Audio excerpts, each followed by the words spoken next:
I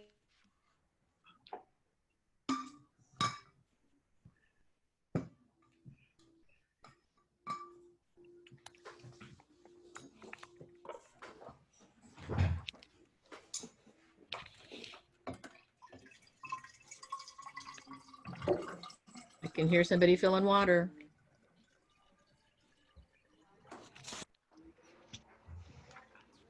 Sorry, that was me.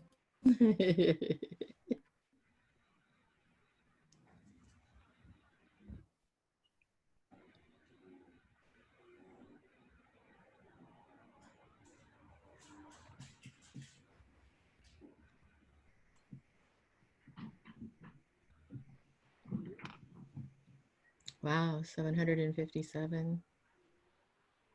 It's cool to see the numbers tick up.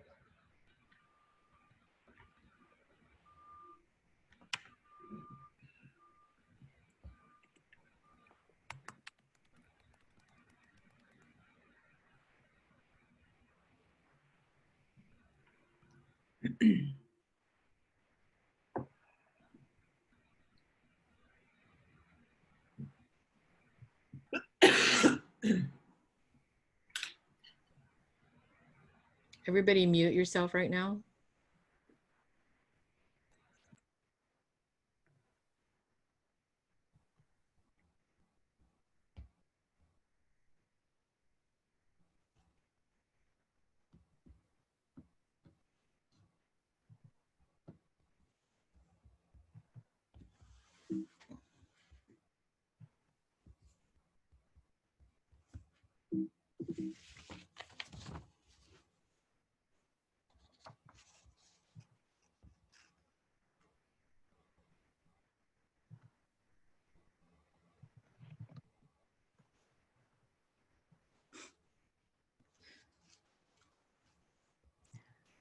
Hello, everyone.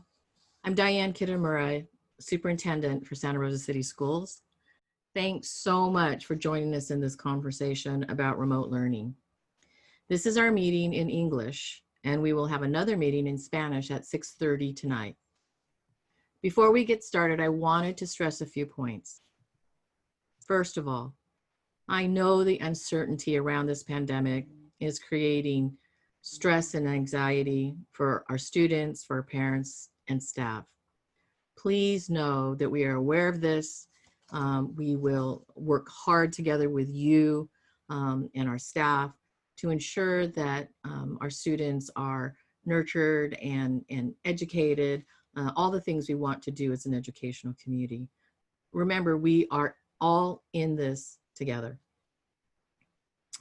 All of us here have only the best interest of our students in mind as we answer questions. You will see some slides, and the first slide is a quick look about what tonight's meeting will look like. Let's see, do we have the right slide up? I'm going to make sure. So I think we've come off of the slideshow. Ms. Flores, could we make sure that did I hit the wrong button? I am, it looks like it froze. It'll just be one moment. Okay, no problem. While Ms. Flores is getting the slide up, tonight's meeting, we're going to go over a few things. The first we're going to talk about are the remote learning options. The second is answer some most common questions. We've gotten a lot of the same questions, and so we know then we must address those. And we will provide some more resources for more information at the end of the meeting. With a large number of questions and a limited time frame, we will not be able to address everyone's question this evening, but we will do our best to address common themes. The other thing you need to know is that with your questions, we've created a frequently asked question. And so anything that we aren't able to answer here tonight will be on that frequently asked questions, and that will be posted on our website in both English and Spanish. I want to show you the way in which we're going to do the question and answer using our question and answer format. But before I do that, I'd like the panelists to introduce themselves. Who's here tonight to help address these questions. So we'll just start with Deputy Assistant Rick Edson. Good evening, Rick Edson, Deputy Superintendent and Chief Business Official for Santa Rosa City Schools.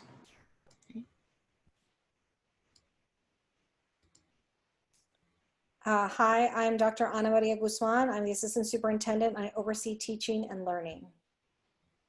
Good afternoon. My name is Stacy Spector. I'm Assistant Superintendent of Human Resources. Hi, and I'm Steve Mazzara. I'm Assistant Superintendent in charge of Student and Family Services. Hi, I'm Kelly Dillon, Director in the Teaching and Learning Department. Hi, I'm Dr. Ronnie Goyle. I'm a Director in Teaching and Learning as well. Hi, I'm Elizabeth Evans, and I'm a Director in Teaching and Learning too. Good afternoon, everyone. My name is Eduvigia Llamas, Director of Teaching and Learning. And I'm Katie Barr. I'm the principal at Maria Carrillo High School, and I'm assuming the role as the administrator for the Learning House. Rand Van Dyke, Director of Data Testing and Assessment. Good afternoon. My name is Tim Zolanardo. I'm a Director in Teaching and Learning, and welcome. Is that everybody? Yes, is that everybody? Okay. Adine, Ms. Flores, I don't know if you can hear me, but maybe we'll just stop sharing at this point, and we will see what's going on with our PowerPoint. How about that? Because we've got 50 questions already in the Q&A. And before we start that, I want to have our team talk a little bit about the difference between distance learning, hybrid, and distance learning, and Learning House. I think that's some of the most number of questions we get is around that. What is the difference between the three as you're choosing or selecting which option you want for your children, for your students? So Dr. Guzman, would you like to start off, and then I'm sure have your team chime in? Yeah, so I'll start right now with just the distance learning. As you know, per Dr. Kitamura's email and also the governor's, basically, new rule around going back to school, all of us will start under remote learning. Distance learning is what our students have actually participated in. It's like their current school if we were in school. And the distance learning choice really is for those who are in specialized programs such as the program at Pioneer High School, Early College Magnet, and IB at Montgomery or Arcoas at Santa Rosa.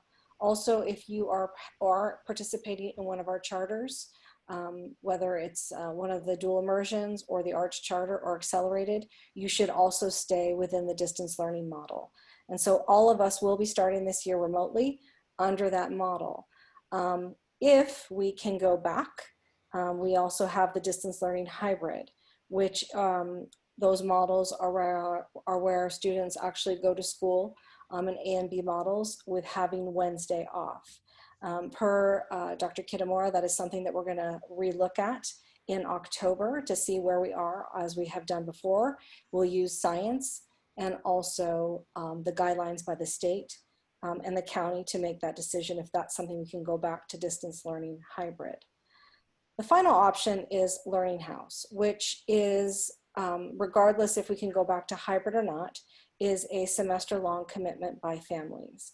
And I actually will turn it over to Principal Barr to discuss that option. Thank you, Dr. Guzman. Good evening. So the Learning House is kind of a unique opportunity for our students and our teachers. So the idea behind it is to build a community. So content teachers, or at the middle and high school level, content teachers will share about a caseload of 165 students. So 4 teachers with that 165 students forming a community and working together, not only learning the standards related to the content, but also integrating. And then that integration is around a theme that relates to the real world. The elementary level, again, it's more collaborative between the teachers. So they will have their homeroom and then share based on kind of their expertise and their specialties. So students will have opportunities to meet with some different teachers while still maintaining a real core tight group that they're working with.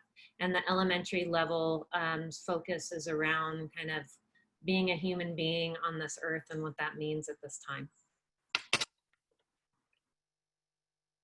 Okay. All right. Go ahead. Go ahead. Do any Dr. of the directors want to add to either distance learning or distance learning hybrid that feeling like may have missed something?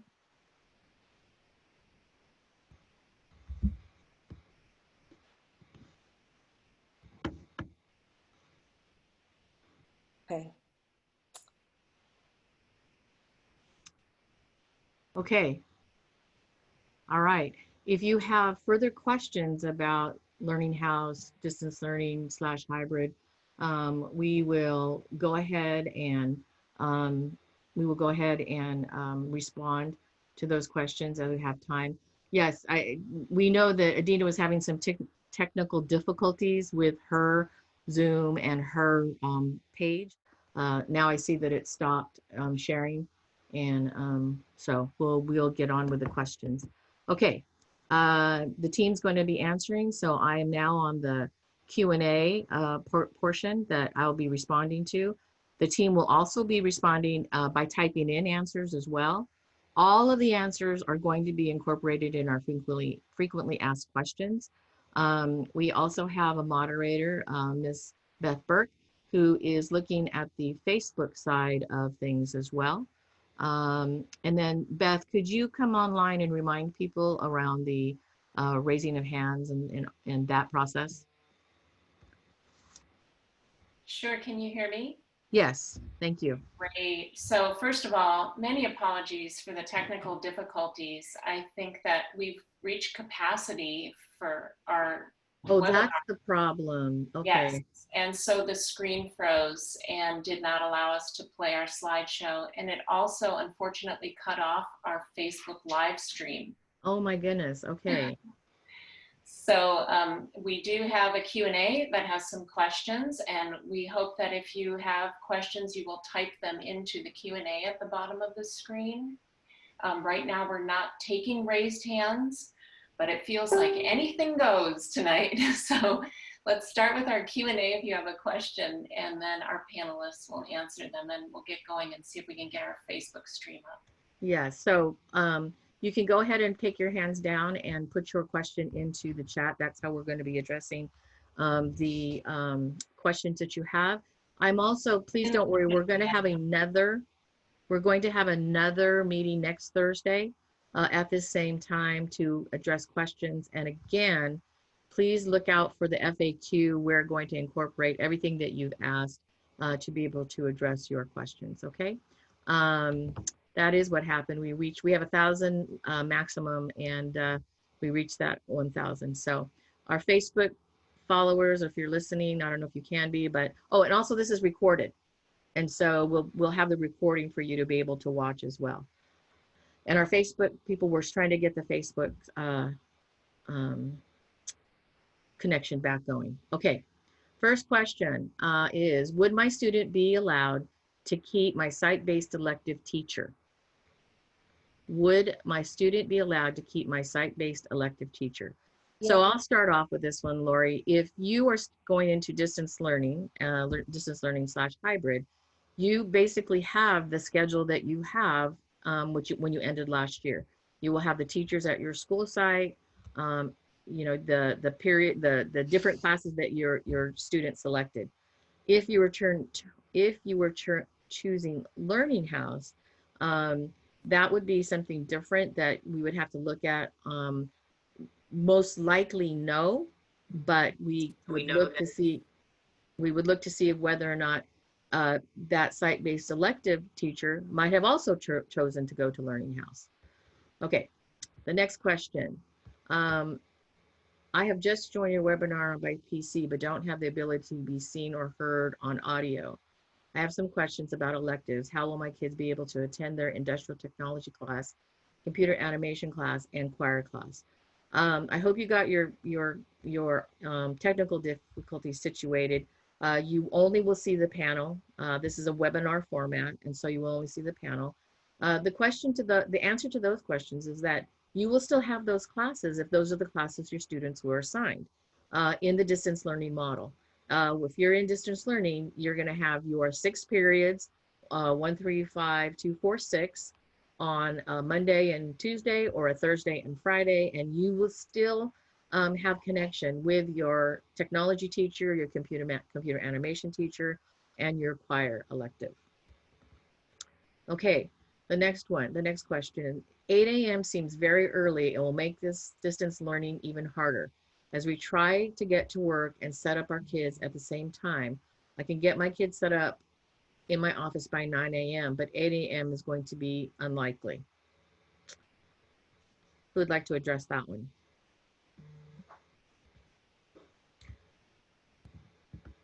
Yeah, I can address that. Okay. And so the way that the schedules have been set up in distance learning is that the teachers obviously have to have opportunities to be able to do check-ins, obviously have to have time 4 times a week to be able to provide the instruction. And so I think that in this case, I think it's a good conversation to have with your classroom teacher and your and your site-based principals. As we have had to be throughout this entire process, we've had to be fluid, and we've had to be understanding and work within parameters. We did work pretty hard with negotiating teams on these schedules, but I think that this is a possibility to talk about with your classroom teacher and the flexibility around that. Thank you. The next question is, can SRCS assure that it will not be applying for the special waiver to open schools early? I can assure you that we are not applying for a waiver. What you're speaking of is opening up our entire district, all of our schools, when we are in a watch list from the county, when we are in the state we are in Sonoma County with regard to COVID-19. It is not our intent to open up schools completely. The waiver, and it's confusing because it's confusing from the state. I'm just going to say that what we want to do is be able to support special education students, English learners, very much marginalized at-risk students in small groups on a voluntary basis. And so that's the waiver that we're talking about. But right now, even that's not being able to be discussed, because there are parameters and rules and public health criteria that's all being worked out at this time. So thank you for the question. The next question is, for distance learning options, will students be in an online classroom within the scheduled school day? Will it be full instruction if they were in school? So I will turn it over to our directors or our assistant superintendent to respond. I'll give this one to Director Zolinardo, please. Mind just restating the question to make sure I answer it accurately, as also help answer some of the Q&A. So, for the distance learning options, will students be in an online classroom with a scheduled school day? Will it be full instruction like if they were in school? yes, the distance learning model is set up to replicate and afford students the opportunity to learn as if they were attending school kind of in a physical situation. And it's to effectively and as much as possible help them learn in an engaging and enriching manner. If you go on our website, we have a return to school plan, and in it shows some schedules that will be used for distance learning. And so I encourage you to check that so that you'll know the time frames for each of the periods, what periods will be on what days. So good question. how will you be conducting, I'm sorry, I jumped. It was about back to school nights. Yeah, how you'll be conducting back to school night, I think was the question. Yeah, I can answer that. It'll obviously be virtual, and we will be working with our administrators and our teachers in our K-12 umbrella to be able to address what that's going to look like and how students and parents can participate in that event. Okay. The next question, if you choose option 3, distance learning with a move to hybrid in October, can you change to option 2, distance learning until Christmas if your child feels anxious or nervous about COVID still? I'll answer yes. We definitely want to be accommodating to your family and yourself, depending upon what happens.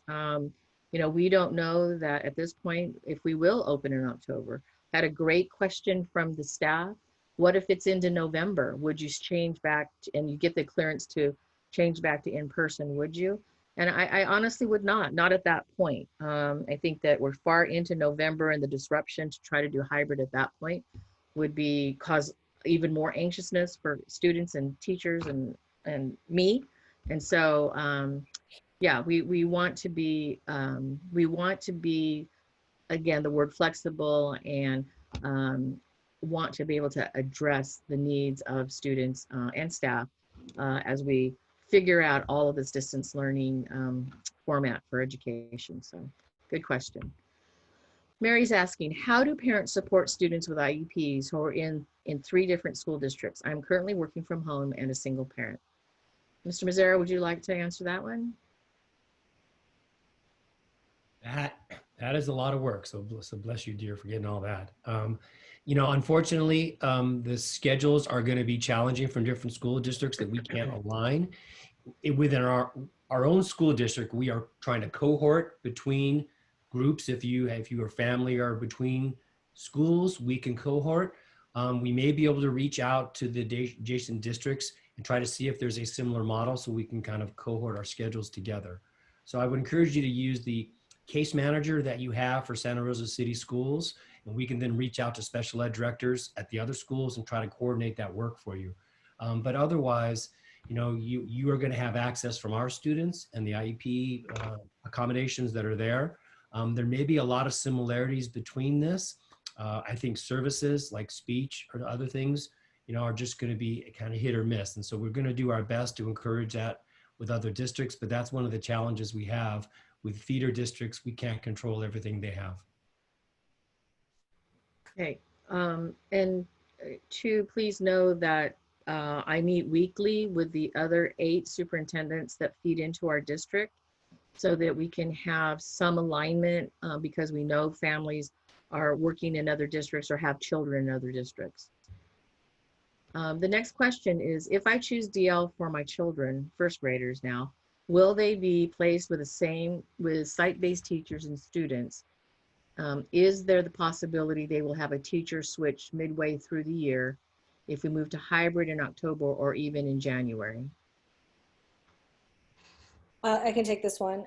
There is that possibility that could happen. And so it sort of is all, I mean, of course, we don't have crystal balls, which would be great, but, you know, that is a possibility. Understanding that, you know, especially for students who are in the primary grades, they do become quite attached to their teachers. So understanding that, we'll do our best, but it is a possibility.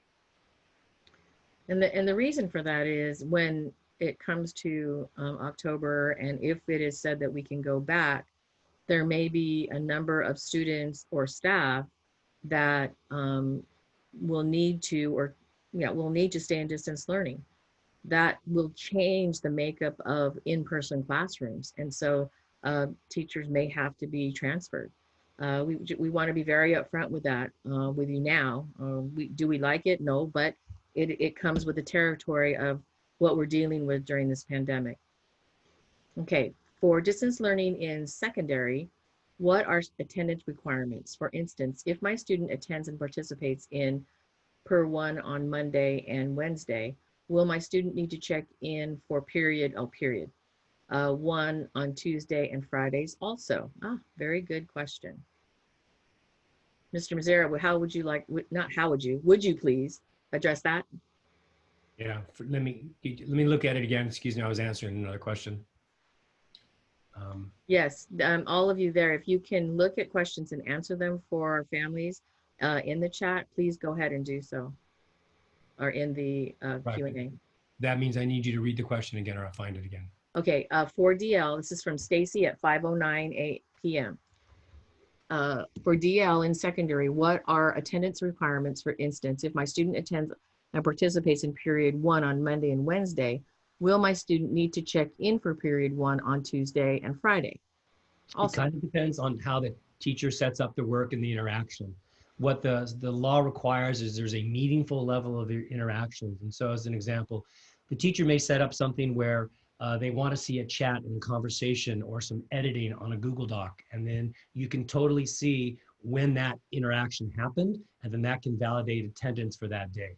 So if that's designed that way, the check-in and the participation for that interaction can be the interaction between students. It doesn't necessarily have to be 30 minutes in front of a teacher.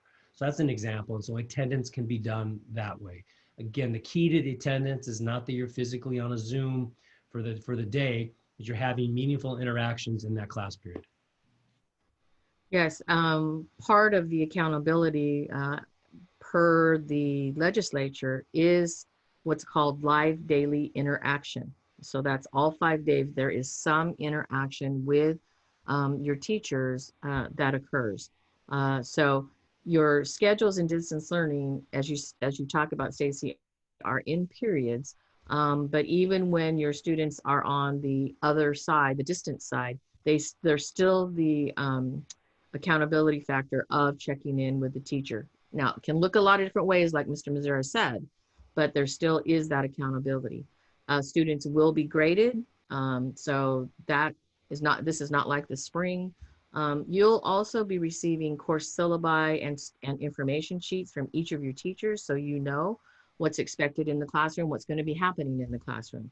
We work together with the teachers union and the teachers to really put into place some ways in which parents can know and understand what's going to be happening with kids every day. And while we're on attendance, you know, attendance phone calls are going to go home. And if you miss a day, you're going to get a phone call. And we're going to ask that you describe what happened to the interaction. If it was a connection problem, there was an issue with accessibility, our team is going to kind of work with individual families to find out what that is and help the access. So that's another big strategy. The kids are gone for more than 60% of the week. We have to re-engage them according to the law. We have to reach out and talk to them and bring them back into the daily live interaction. So it's going to be a strong attendance component to this to make sure students aren't left out there hanging. And that's also partnering with you as parents. If you see your student maybe disengaging from doing coursework, or you don't see them opening up the Chromebook at least, you know, a couple times and to check in or kind of hear something happening, you know, call or email the teacher or the principal and find out what's going on. So good question. The next question, are the kids going to be required to do 60 to 90 minutes of Zoom classes 4 days a week? This seems like a lot for younger kids. Will the amount of Zoom be less for them? What amount of worksheet work will be required during distance learning? Thanks. I'd like Director Dillon to answer this question, please. Okay. Thank you. Yeah, so the amount of time a student would spend on a Zoom lesson is going to vary per the age of the child, and also vary per the lesson that the teacher's teaching. There will be a mix of live kind of teaching and learning and collaboration with the teacher, and then that time when the student is off the computer and doing more of the independent work, including could be worksheets, could be reading, could be working on a project. And so it will be a mix, and it will not be, likely not be in large chunks of 60 to 90 minutes, but rather broken up smaller chunks of time so that they can move in and out of that format. Okay, thank you. The next question is, how can we address socialization? Oh, yes. Who'd like to tackle that one? That's a hard one. I say that because it's hard. Of course, we want kids to socialize, see each other, but in this current situation that we're in with the pandemic, that's very difficult. What I did see were when teachers did projects with students over Zoom where the students could talk to each other, we were able to see some of that socialization happening. And especially if it was assigned not with the teacher, but the students get together on their own to work on projects together. We did see that as well. Please add to what I said in terms of socialization. I would be happy to add something. Please. Yeah, just so our viewing audience is aware, the Santa Rosa City Schools organization will be having professional development for all of our educators before we return to school. And there will be a focus on social emotional learning, and some of that will include intrapersonal, how to use intrapersonal communication to facilitate learning while in a remote learning environment. So that will be something that will occur. Thank you. And Okay. speak to the Yes, please. level as well. So that afternoon session from about 1:30 to 2:15 is a great opportunity where our high school clubs, leadership, any kind of link crew or transition programs that we have, they're all right now busy creating calendars of activities that they're going to be doing that students can then zoom in and share in an activity. And they're coming up with all kinds of fun little challenges and things to keep kids kind of engaged and working together. That's great. That is great. Are there measures in place for the hybrid transition method for children with underlying conditions such as type 1 diabetes?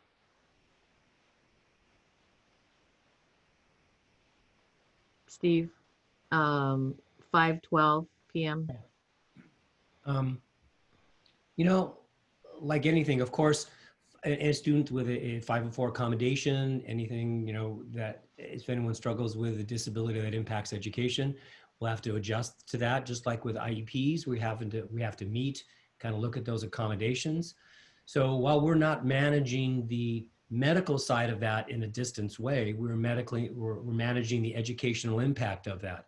And so if a student misses school, or if there's some fluctuations in the diabetic day, then we manage those accommodations. And so perhaps the check-in with that student is an evening hour, and things are done differently and accommodated differently. So that's, that impact that impacts education is what we would focus on. And if anything seems to be getting in that way, then we'd have to address that and meet as a group. And our systems of meeting with each other, having conversations, SSTs and 504 meetings, all those things are in place. All our specialists are in place, and we'll be doing those kind of sessions and meetings throughout the year in a regular way. It'll just be on a computer likely, and just not across the table. Okay. We've been asked from our moderator, some of the Facebook families who were not able to get into the Zoom and went to Facebook, didn't get to hear about Learning House. So could we do one more swing through around Learning House? Yes. Can you do that, Principal Barr? I'd appreciate that. Sure. So the Learning House is a smaller educational setting.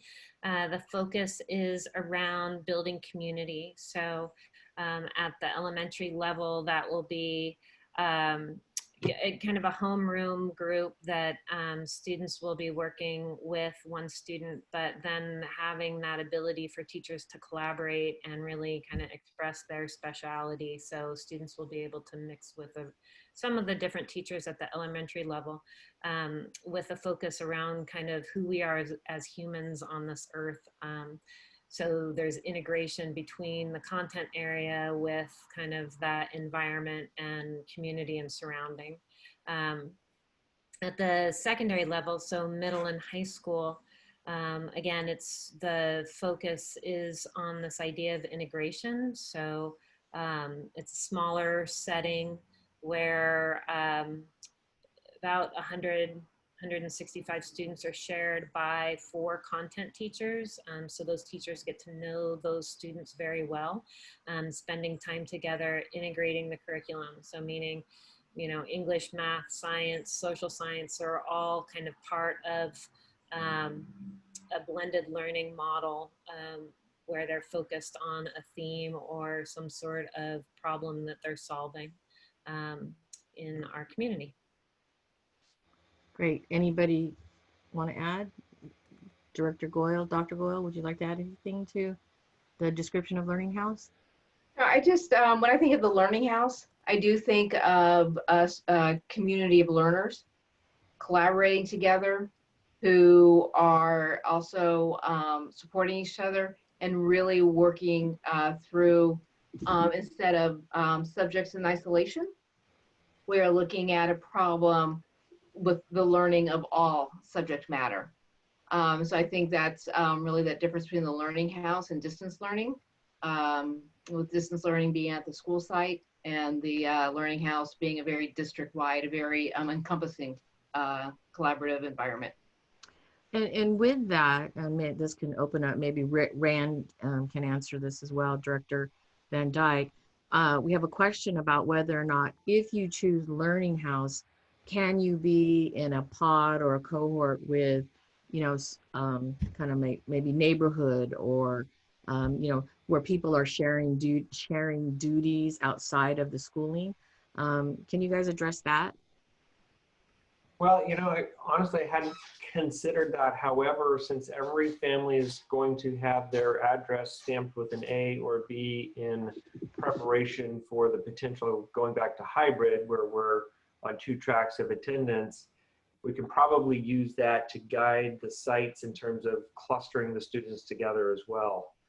And of course, it's going to be based upon the number of students that we're dealing with. But at the present time, I think that is a doable thing. If we have, you know, 5 families that say they want Learning House and they want to work together here, we'll label them with A's according to their addresses. And then if we have 5 other families and they're going to be B's, we could clump them together like that. I'll certainly work with Ms. Barr on how we can coordinate that. And I think the parent letting Ms. Barr know that as well, that they're going to work together as a, you know, to help out with childcare during distance learning. So, okay, great, because that was a question as well. So we've taken care of that one.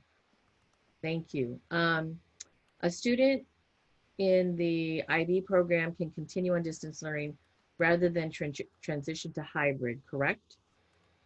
Yes, that is correct. And we also had the same type of question for AP. And I've been answering those. And okay, so and honors as well, honors. right? Students in AP, honors, who are in distance learning, and let's say that we transition into hybrid, can have those classes still in distance learning models. Okay, thank you. The next question, when will school sites be sending information for the first day, week expectation for distance learning, i.e., will there be a day Zooms for some of the classes, orientations, etc.? Will students be following a regular 1 through 6 schedule, middle school, and starting at regular school times? Thanks. So before I turn it over, I would ask you to please take a look at the return to school plan. I know it's lengthy, but it does have a table of contents where you can go right to schedules so you can see timeframes. But there will be information being mailed out by your site principals, about your particular child's schedule and start and end times. I will tell you secondary is at 8:30 start time, elementary is at 8 o'clock start time. And I'll turn it over to the team for any further additions to this question. I would say that all of our site administrators return back to work on Monday the 3rd. And so they will be organizing Let Letters Go Home, I believe, that week. And so you should be hearing something very soon. Okay, I think the next question is just a recommendation for a high school senior would be great. I'm going to interpret that that means whether they go distance learning hybrid, or Learning House. And Mr. Hurd, you're probably not gonna like this, but it really depends on your senior. I think we had a dialogue with him or her about what are their interests in their senior year for school. Is it in a collaborative, integrated learning approach? Or is it in full distance learning where, you know, everything is online and you won't be going into in person? Or does your student really thrive on being in an in-person environment? So if you need more assistance with that though, I would certainly say contact your school counselor. They get back next week, I believe, as well. Is that correct? And they'll be more than happy to help you decide. And with that, I'm going to say that Learning House, choosing Learning House will end on April, excuse me, not in April, August 3rd. It does begin with an A, August 3rd, but we're going to extend the other option choices to August 7th, So knowing we were going to have this meeting and to be able to answer some questions, we wanted to extend that time frame for you to choose. If there is not a choice, if there ends up for some reason that your family doesn't make a choice, the default will be into distance learning / hybrid. So I just wanted to let you know. Okay, next question. These plans are a great start, but I think we expect all students to return to physical school sites at some point. By the end of this session, can you please talk about what protocol and physical changes are being made to make the school site safe for students to return to campus? Great question, Deputy Superintendent Edson. Will you please talk about all the things that your departments have been doing to ensure safety? Certainly. So through this process, starting actually at the latter part of last year, we started securing PPE for staff and students to return to campus.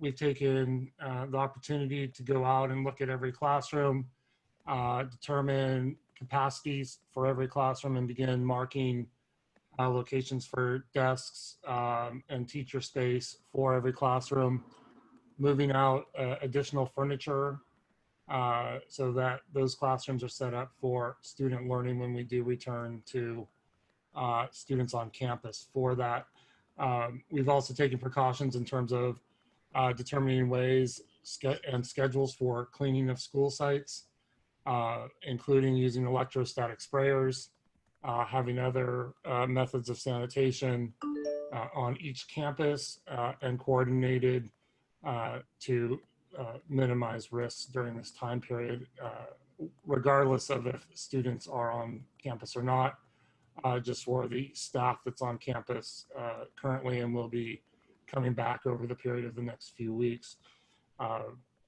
Those are some of the more major things that we've done.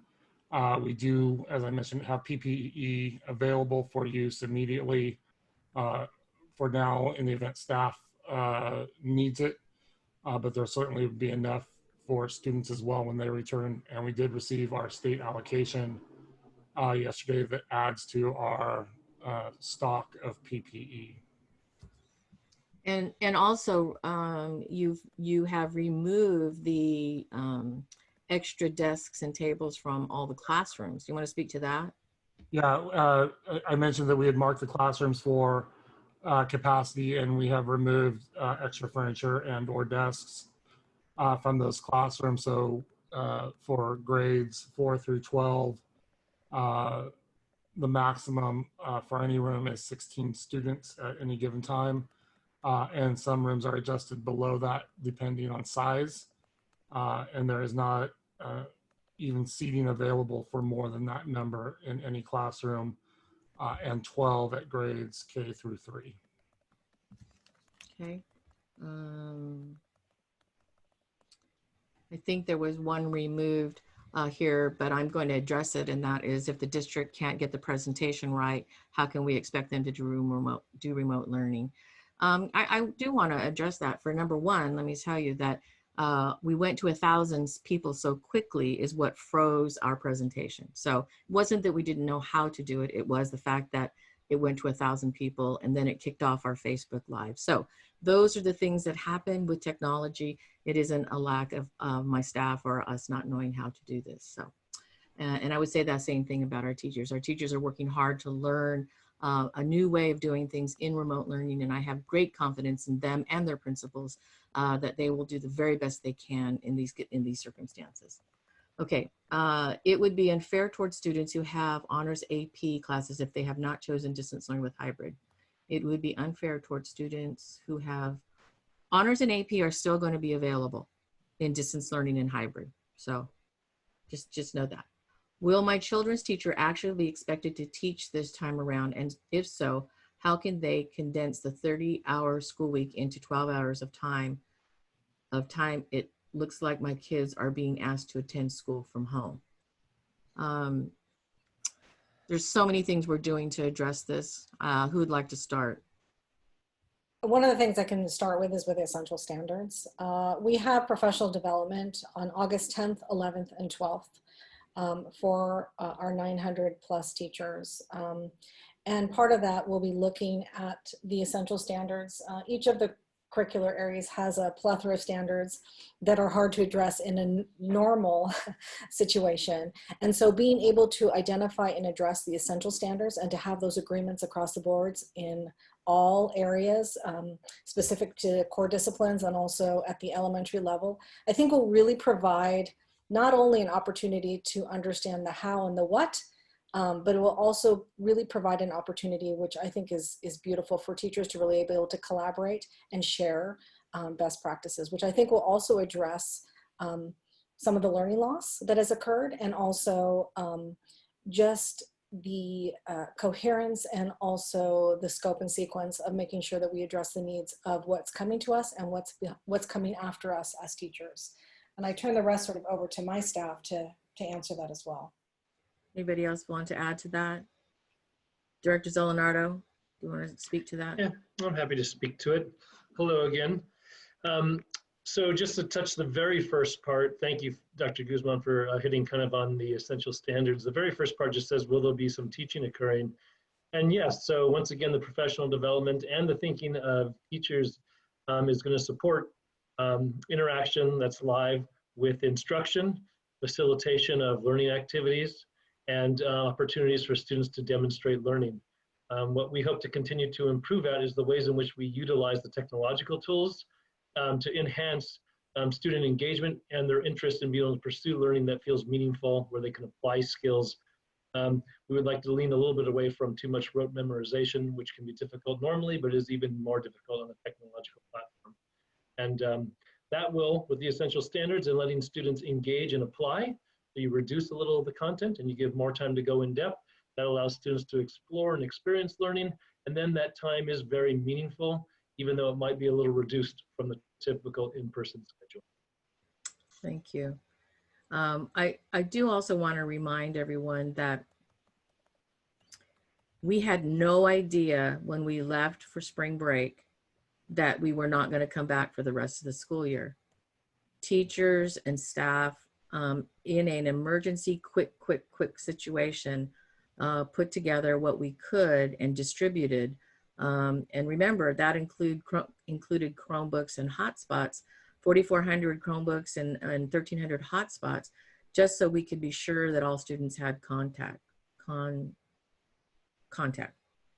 connection. And so I just hope all can remember that as we move forward. We have had time to prepare and to plan and to train. So, all right, how are advanced classes and Learning House supposed to work? Dr. Goyle. And Katie Barr? Yeah, Katie and I can definitely take this. So, you know, Katie and I were talking about this today. The way the Learning House is set up, while there may not be advanced English or an honors class, the way we're looking at the learning and the fact that it is really about problem solving, about igniting curiosity, about the fact that we are not looking at learning as silos, but that we're looking at it in its totality of how do you solve an essential question from a variety of perspectives. The learning is deep and meaningful, and that is the way that we are approaching this idea of advanced learning. Katie, what you? I think Ronnie or Dr. Goyle, you hit it quite well. So the beauty of integration is the fact that it's very customized and it allows the student to expand their learning beyond maybe what a traditional classroom may offer. So it's a little bit more, you know, thinking outside of the box, and then expanding, not only, you know, meeting those standards, but then also going beyond that. So there's more around kind of the mastery and then pushing outside of that box. If students are interested in taking AP exams, that is still an option for students who are in the Learning House, and they can do that at their home school. And that is actually what earns their credit for college. So when they have scored a 3, 4, or 5 on an AP exam. I thank you for that. So the next 4 questions are about what does the schedule look like for K-6 and for secondary.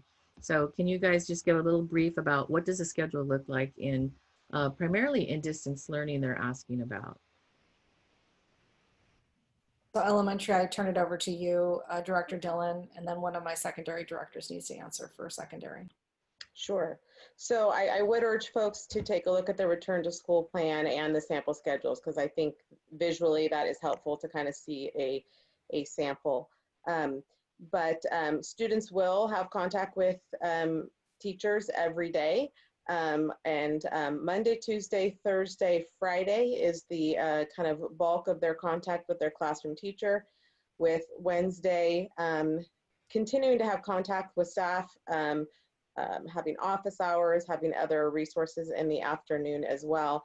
But you know, the day is that the student gets up in the morning, they're gonna have contact with their teacher, and then like I shared earlier, they're gonna come in and out of, and you know, these are big kind of terms that we use, like asynchronous, synchronous, which basically means they're either gonna be in front of their teacher getting instruction via the computer, engaging with their classmates, and then they're going to be away working on things. So you do need to be prepared for kind of an in and out in terms of their time on the computer. So there will be times when your students are working on things, but they will be in and out of that throughout the day with their teachers.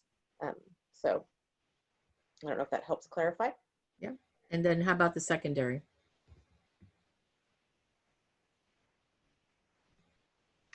So the secondary for distance learning, we are pursuing block schedule in the sense that students are in a class for 80 minutes, but that does not mean a student is on a Zoom like this for 80 minutes.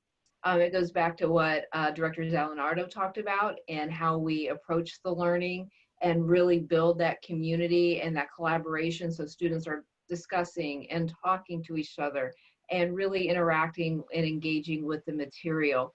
So students will follow almost like a traditional bell schedule. Well, they will meet with their teachers for 80 minutes and be engaged. They will also, as Director Dillon talked about, have that time where they will be doing some things away from the teacher. And we'll also be talking about, you know, are there things that students can do that's unplugged? So how are we getting them outside and engaging with our environment? How are we getting them moving and things like that? So as Director Dillon said, we have that return to school document and the schedules are in there as well. But think of that traditional period secondary model where students are in a class for a certain amount of time. And I would just echo for elementary, you know, Dr. Goyle reminds me, like, you know, elementary students will have a recess, you know, they'll have a break traditionally, they'll have lunchtime, they'll have math and language arts. So, you know, all those important parts of the day and the things that we want our students to experience, they will have throughout the day. I know time is precious, but since there were 4 questions in a row about schedules, Yeah, no, just go to ahead. add on a little bit to what Director Goyle and Dylan were commenting on, you will see in the secondary that we tried to model a very similar pattern. So students will attend certain periods on Monday, so periods 1, 3, and 5, periods 2, 4, and 6 on Tuesday. Wednesday will once again be kind of a day for teachers to plan, regroup, and students will be working on things without checking in, let's say on a live Zoom. And then on Thursday, 1, 3, and 5 will happen again for secondary, and Friday will be 2, 4, and 6. So the blocks will be broken up, And students will be interacting every day with things the teacher is preparing for them. But sometimes there'll be a little bit more of what we're doing here in face, kind of live interaction like that. And other times more on their own and connecting learning and the ideas. Okay, I'm sorry, that's just all the time we have to answer your questions live. But please do not worry, we're going to address all the questions that are still left to answer. This has been recorded, and so it will be on our Facebook so that you can watch it. And again, we're scheduling this again next Thursday, so that you have an opportunity to ask any other questions that you may have. But please look at that FAQ because a lot of these are going to be answered. And I just went through a quick look and a lot of them are kind of the same questions. And so, yes, we've done that. Reminder that Learning House, choosing Learning House ends August 3rd, but we are extending the distance learning hybrid till August 7th. And so please get your selection in. And again, if you there is no selection for a family of students, that it will be distance learning / hybrid. Let's see, I think that's all that school starts August 17th. I think, I wanted to remind you of that.